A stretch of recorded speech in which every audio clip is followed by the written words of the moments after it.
आज 26 मई 2022 है और आज से ठीक 8 साल पहले यानी 26 मई 2014 को नरेंद्र मोदी ने पहली बार देश के प्रधानमंत्री पद की शपथ ली थी। इन 8 सालों में पीएम मोदी ने भारत की सुरक्षा के लिए कई बड़े फैसले किए, कई बड़े कदम उठाए। फ्रांस से राफेल लड़ाकू विमानों की डील की तो रूस से S-400 डिफेंस सिस्टम खरीदा भी। पीएम मोदी ने कुछ फैसले तो ऐसे भी लिए जिनकी कल्पना भी नहीं की जा सकती है, ये कल्पना भी मुश्किल है। पीओके में सर्जिकल स्ट्राइक से लेकर पाकिस्तान के अंदर घुसकर यह स्ट्राइक ने सभी को चौंका दिया। इन 8 सालों में भारत का सुरक्षा चक्र कितना बदला, इस खास रिपोर्ट के जरिए हम आपको दिखाते हैं।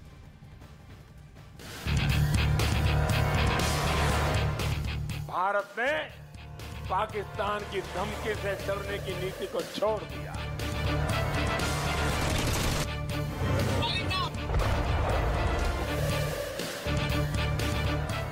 ये ठीक किया ना मैंने, वरना आए दिन हमारे पास न्यूक्लियर बटन है, न्यूक्लियर बटन है, यही कहते थे। हमारे अखबार वाले भी लिखते थे पाकिस्तान के पास भी न्यूक्लियर है। तो हमारे पास क्या है भाई? ये दिवाली के लिए रखा है क्या? 8 साल के मोदी राज में भारत की सुरक्षा पर नजरिए में क्या बदलाव आया?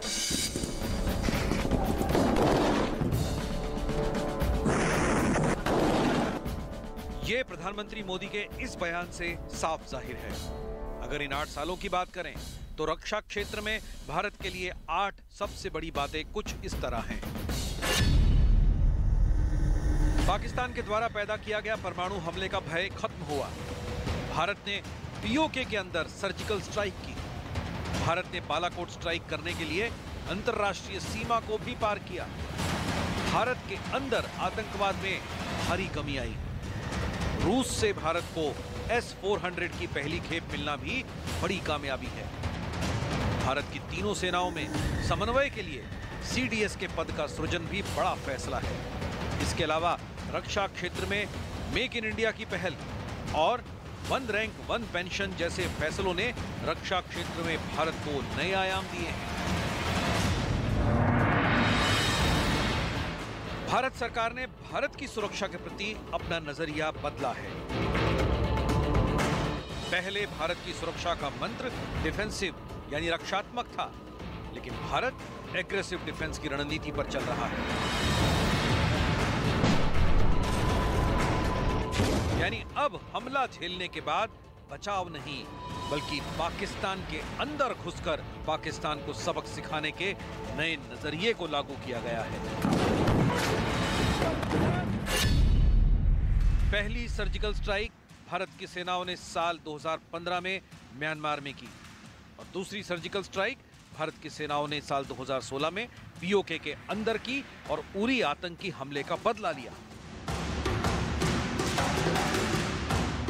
इस सर्जिकल स्ट्राइक के बाद पाकिस्तान के अंदर खौफ तो बैठा, लेकिन पाकिस्तान ने एक बार फिर साल 2019 में पुलवामा में भी आतंकी हमला कर दिया।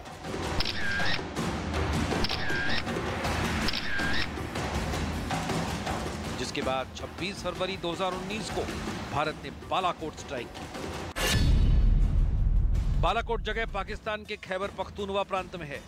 मिशन की सबसे बड़ी बात यह थी कि भारत ने 1971 के बाद पहली बार अंतर्राष्ट्रीय सीमा को पार कर पाकिस्तान के अंदर 40 किलोमीटर घुसकर एयर स्ट्राइक की थी। लेकिन 27 फरवरी 2019 को ही पाकिस्तान ने पलटवार किया और विंग कमांडर अभिनंदन वर्धमान पाकिस्तान के लड़ाकू विमानों का पीछा करते हुए पाकिस्तानी जवानों के हाथों कैद हो गए। लेकिन ये मोदी सरकार का डर ही था, जिसके बाद 28 फरवरी 2019 को इमरान खान ने अभिनंदन को रिहा करने का फैसला किया। और उस वक्त कैसे पाकिस्तान के सिर पर मोदी का खौफ सवार था, पाकिस्तान के एक सांसद अयाज सादिक से ही सुनिए। याद है शाह महमूद कुरैशी साहब उस मीटिंग में थे जिसमें प्राइम मिनिस्टर साहब ने आने से इनकार कर दिया और चीफ ऑफ आर्मी स्टाफ तशरीफ लाए। पैर कांप रहे थे, पसीने माथे पे थे और हमसे शाह महमूद साहब ने कहा फॉरेन मिनिस्टर साहब ने कि खुदा का वास्ता है अब इसको वापस जाने दें, क्योंकि 9 बजे रात को हिंदुस्तान पाकिस्तान पे अटैक कर रहा है। वो कोई हिंदुस्तान ने अटैक नहीं करना था, कुछ नहीं होना था, सिर्फ घुटने टेक के अभिनंदन को वापस भेजना था।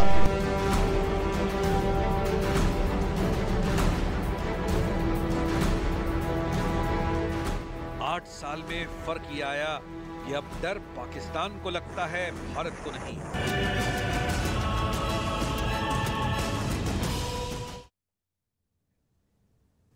भारत की बड़ी financial subscription service money control pro special offer के साथ अपनी तीसरी वर्षगांठ मना रही है।